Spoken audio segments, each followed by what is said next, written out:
How's it going, YouTube? DM Tombstone Belts back here again. Today, you see, we're probably back in the well-familiar place from one of our old videos, and as you know, here is Frank right here. And this video, we're going to talk about basically our Summerslam aftermath. We were going to be doing this yesterday, but it was too late when we were doing this, so thought about doing it today in the morning. So we're going to first start off by probably talking about the kickoff, where it was The Miz and Miz Taraj taking on Jason Jordan and the Hardy Boys. Simple fact, it was a great match. All out, people throwing bodies around, and then Jason Jordan was the legal man in the ring, Curtis Axel. He spears him into his own corner, but out of nowhere, Miz tags himself in, skull crushing finale, and that was it.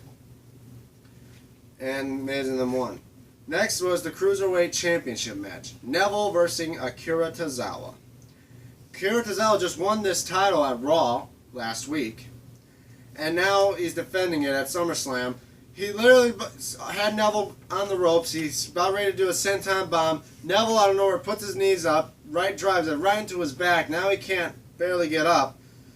Neville gets up, red arrow on his back, cover, and that was it. Neville now wins the Cruiserweight Championship for the second time. Stupid. Yep. And now we do, and the next one was the SmackDown Tag Team Championship match, the Usos versus the New Day.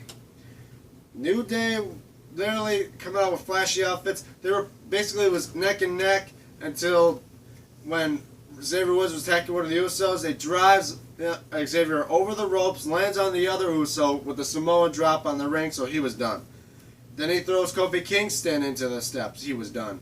And then the legal man Big E, he was literally trying to fight them all off, but then kick to the face, and then another kick, and then he gets both feet to the face. And then an Uso splash, and that was done. Usos now 4-time tag team champions. And then that was basically it for the kickoff. And then we go to the main show, where it's now, the first match was Baron Corbin versus John Cena. I mean, John Cena and Baron Corbin were basically duking it out. Every time John Cena tried to throw him in the turnbuckle, he slides out and goes back and goes for a clothesline, or the first time. The second time he did it, goes for like a backbreaker choke slam. And then the third time, Cena found out what he was doing and then clotheslined the shit out of him. And 1, 2, he did it. Well, no, but then with all Deep Six and all that, but it wasn't enough to keep Cena down. Cena hits him with the AA, and that was it. Next was the SmackDown Women's Championship match, Naomi versus Natalya. Natalya hasn't been a champion in nearly 6 years, they say. So, this is her only opportunity to get a shot to become a champion again. She's literally giving Naomi all that's worth for a fight, and literally Naomi's trying to do everything they can to retain her title, but then she gets caught up in the sharpshooter, not once. She kicks out of it, but goes for her own submission, but then gets reversed into another sharpshooter. She realized she can't do no more, and she had to tap out. So now Natalya has gained back a women's championship for the first time in 6 years. I'd say it was a good match, and two, she deserved to have a championship. Yeah, she's been there for 6 years and finally won. Yep. Next, I would say was the Big Show and Big Cass in the Shark Cage. That was the strangest match by far so far. So far, Big Show couldn't do much because he had they said he might have had a broken hand.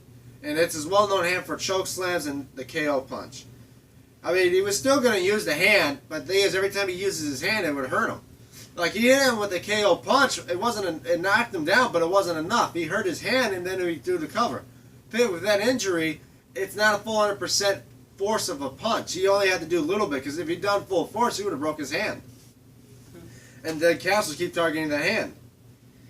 And then that's when Big Show had to go southpaw. You had to use his other hand. You had to do a choke slam with the other hand.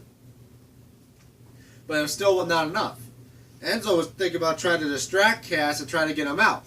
And he's like, okay, he takes his shirt off, alright, trying to slide through, still wasn't enough. Takes his shorts off, now he's in his boxers. Really? There's kids watching. People want to see this shit? Then he pulls out some gloves, like leather gloves or something. Then he pulls out some slick oil liquid, pours it all over him. And he slides out of the cage. I didn't think that was possible. Somehow he slid through the cage. Maybe that's how he could do it when he gets out of jail. Yeah. That's why they do a cavity search before you go inside the jail, sir. He got out, drops down, boot, knocked out. Somehow Enzo's not a good wrestler if he's too easily get knocked out. Then Big Show gets hit with 2 boots and an Empire Elbow, and that was it. Next is the Raw Women's Championship match. Yeah. Sasha Banks versus Alexa Bliss. It was both even out, neck and neck. I mean, Sasha looks like her shoulder got injured. But then she was still fighting. Then Alexa Bliss tried to finish her out, but they got caught into the bank statement.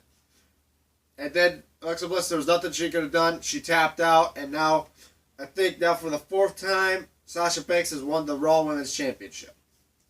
I feel like she deserved it. I feel like they're starting this rivalry thing like they did with Charlotte. Well, anyway, I say that was a good match. Next, we'll say... Rusev and Randy Orton. Yeah, we'll do next was Rusev versus Randy Orton. Randy Orton was just coming out of his entrance. Rusev attacks him from the back, literally for a minute, beating him down. Then they go back in the ring. I was like, I told my buddy Frank, like, watch. When the match starts, RKO out of nowhere, that's it.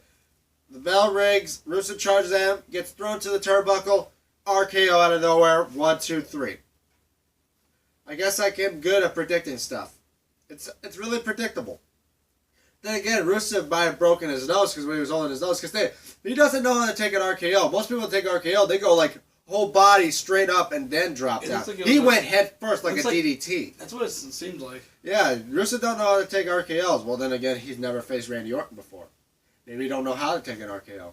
That makes sense. They had a lot of good matches, man. Next, we'll say Finn Balor, the Demon Finn Balor, versus Bray Wyatt. It was a great match. I mean, Demon King coming out, literally taking on Bray Wyatt. Because literally, when Finn Balor's in his normal form, he just somehow doesn't seem he has what it takes to beat Bray Wyatt. But when he goes into the Demon King form, that's when everything throws out the line. He literally throws his body out there. Hey, no one's seen the Demon King in over a year. Yeah, guys, that's a phone. Just ignore that. These guys haven't heard about the Demon King in over a year since he got injured last year's at SummerSlam by winning the Universal Championship. So, here, when Bray Wyatt was going to think about calling for the end of Sister Abigail doing that Exorcist crab walk, all of a sudden, Demon King jumped up, full of energy, ready to go, shocks Bray Wyatt, almost to the point where he did this before WrestleMania 31, and Undertaker sits up. It was about like that type of shock feel. Then Demon King kicks him into the corner, he lies down flat, coup de grace, and that was it. The Demon King is back on top and wins. Yeah, he needs to go to that form more often. Yeah. And now let's go to the Raw Tag Team Championship match. It's the Reunited Shield, Seth Rollins and Dean Ambrose versus Sheamus and Cesaro. It was a literally close match at all of them. Literally throwing bodies around and all that. Ambrose taking a lot of a beating and still kicking out of everything. All of a sudden we get to the point where it looks like Sheamus is going for like a senton, or I don't know what they call it. Oh no, white noise with the help of Cesaro. But here comes Seth Rollins out of nowhere to grab Cesaro off from the turnbuckle like a hurricanrana into Sheamus. He super kicks Cesaro in the head. He rolls out of the ring. Super kicks Sheamus. Does his well-known high knee finisher. And then into the Dirty Deeds. 1, 2, 3. And it was all out shock to think the Reunited Shield now as tag team champions. Dean Ambrose wins his first tag team title. He's now won every title in WWE. He's now a Triple Crown champion. And there they are. Shield reunited once again. Now, we may hope they get one more member to that. Roman Reigns. Yep. But we'll get to him soon. Next is the WWE Championship match. Shinsuke Nakamura taking on Jinder Mahal. Or Jinder Mahal. That's what other people call him. Yeah. I mean, literally, Shinsuke was going to go for the Kinshasa to take out Jinder Mahal, but then, like, every time, the Singh brothers got involved. And then, hit with the Kalas, Shinsuke Nakamura was done. I guess, with the Singh brothers, Jinder Mahal is going to be a champion for a while. And now, let's talk about the main event. The Fatal 4-Way Roman Reigns, Samoa Joe, Braun Strowman, and Brock Lesnar for the Universal title. It was all out. It was basically an all-out destruction. It was nothing more than an old demolition derby. Mm-hmm. Bodies being thrown through barricades, through tables. Literally, Brock Lesnar gets a running power slam through 2 tables, gets speared through a barricade, and before he gets slammed through the second table, and then the third table, Braun Strowman picks up, it's still whole, it didn't fall apart, and crushes Brock Lesnar right in the chest. People thought he might have suffered some broken ribs because he had to be carted out. But during half the match, he comes back, start laying everybody out with suplexes and F5s. All of a sudden, it's just him and Roman Reigns. After Roman Reigns hits him with 3 Superman punches, he was going to go for his final spear. Jumps up, F5, 1, 2, 3. Brock Lesnar retains his Universal Champion, even with the odds stacked against him. People thought he was going to lose the title because they said he's moving back to UFC, but apparently people were wrong. He's still in WWE, and he's still Universal Champion.